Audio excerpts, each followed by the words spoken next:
looking to get closer to New York and to New Yorkers. The underwriting we get from businesses helps power our independence. Learn how your organization can join in at sponsorship.wnyc.org. In the comedy series Survival of the Thickest, Michelle Buteau stars as a fashion designer for all sizes. Its final season debuts this week, and on the next All of It, Michelle joins us for a preview. Plus, the directors of the documentary Bang My Box, the Robin Bird story, discuss the film, along with Robin Bird herself. I'm Allison Stewart. Join us for All of It, weekdays at noon on WNYC. It is 6:51 and you're listening to Morning Edition on WNYC. Coming up, Europe's deadly, record-breaking heat wave is pushing east, bringing extreme temperatures from Rome to Ukraine. We'll have the latest in about 15 minutes on WNYC.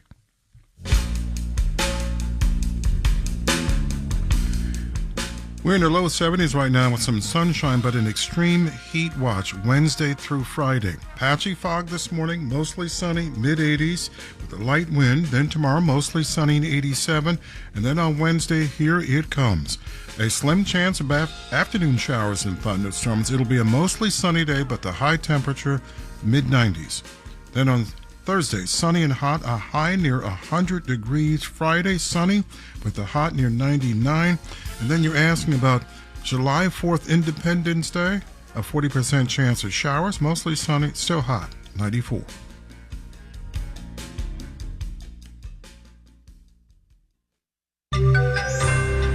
We're coming up on the season finale for the nation's highest court. Marketplace Morning Report is supported by Mercury, business banking and financial software to help entrepreneurs send money, create invoices, pay bills, and more. Mercury is not a bank. Learn more at Mercury.com. Mercury, radically different banking.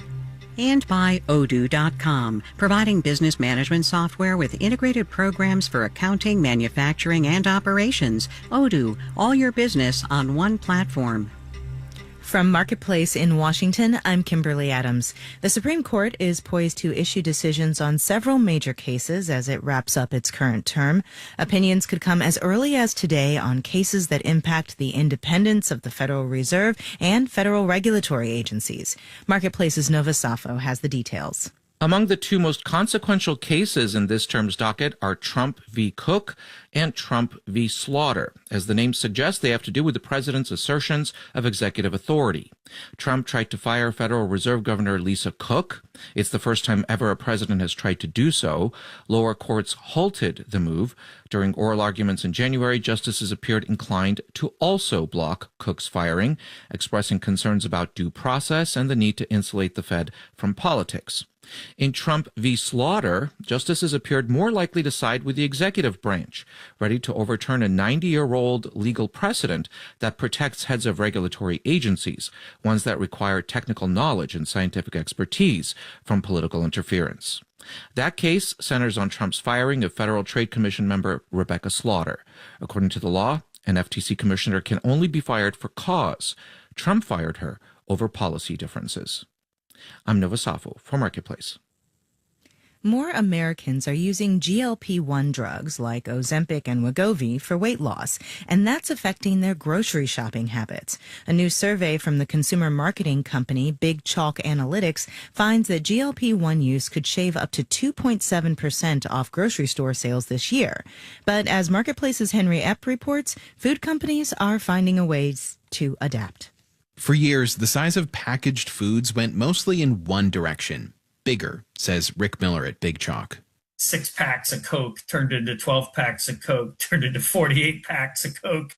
But in recent years, partly due to shrinkflation, package sizes have gotten smaller. And as more Americans use GLP-1s, which reduce food cravings, there's more demand for that 12-pack again. Companies make up for selling less of their product by charging a higher unit price, Miller says. So you're paying a little bit more per ounce for a smaller portion than you would for a larger portion. But the consumer demand is definitely shifting towards these smaller pack sizes. Packaged food companies are also responding to the growth of GLP-1s with marketing to make their products appear more healthy.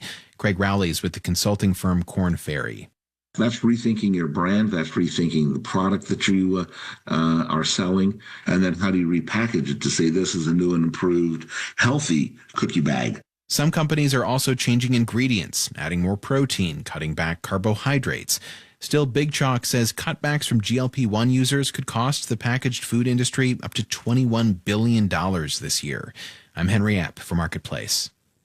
Starting later this week on July 1st, eligible Medicare patients will be able to use the federal program to cover GLP-1s with a $50 monthly copay. It's part of a pilot program that will run until the end of 2027. Let's do the numbers. The FTSE in London is down 0.2%. Dow, S&P, and NASDAQ futures are up in the 0.4 to 1 2% range, with the Dow future up 212 points. The 10-year Treasury yield is up at 4.38%. Marketplace Morning Report is supported by Schwab. At Schwab, investors get choices ranging from self-directed investing to full-service wealth management all in one place. Learn more at schwab.com. Wedding season is in full swing, cause for celebration, but also for spending, and not just for the couple getting married. The average cost of attending a wedding is about $600, according to wedding website The Knot. And as for people in the wedding party, those costs can climb even higher, with bachelor and bachelorette trips, showers, dresses, gifts. Marketplace's Rima Kreis reports on the rising cost of saying yes. Annie Joy Williams has been a bridesmaid 7 times. At this point, it's not just an honor, it's a budget category. She estimates the role has cost her about $20,000 over the years. I was going into debt. I was straight up putting it on the credit card because I, at the time, didn't know how to communicate. Like, hey guys, I simply can't keep up. I can't afford this. Williams is an assistant editor at The Atlantic, where she's reported on what she calls bridesmaid inflation. She talked with one woman who's been a bridesmaid 13 times. When it came to be her turn to get married, she had to elope because she was in so much debt from all of the bachelorettes she'd attended. And she admitted to me, she was like, yeah, I'm only close with 4 of those girls now. The debt outlived the friendship. A report from Zillow last year found that nearly half of Gen Zers and millennials have made some kind of housing sacrifice to afford friends' wedding events. Things like renting a smaller space or living with roommates. Williams is familiar with that trade-off. I factored in this like $2,500 a year line item in my budget, and that's $2,500 I don't have for housing. So yeah, I do have 3 roommates and we share bathrooms and all that. Josh Laura is a cultural commentator and author of the Substack Tell the Bees. He says being part of the wedding party can get expensive fast because it often comes with a whole orbit of events. You've got destination bachelor and bachelorette parties, bridal showers, group dinners, matching outfits. You're going out for multiple meals, you're decorating the house, you're buying food, you're buying liquor, you're taking Ubers everywhere.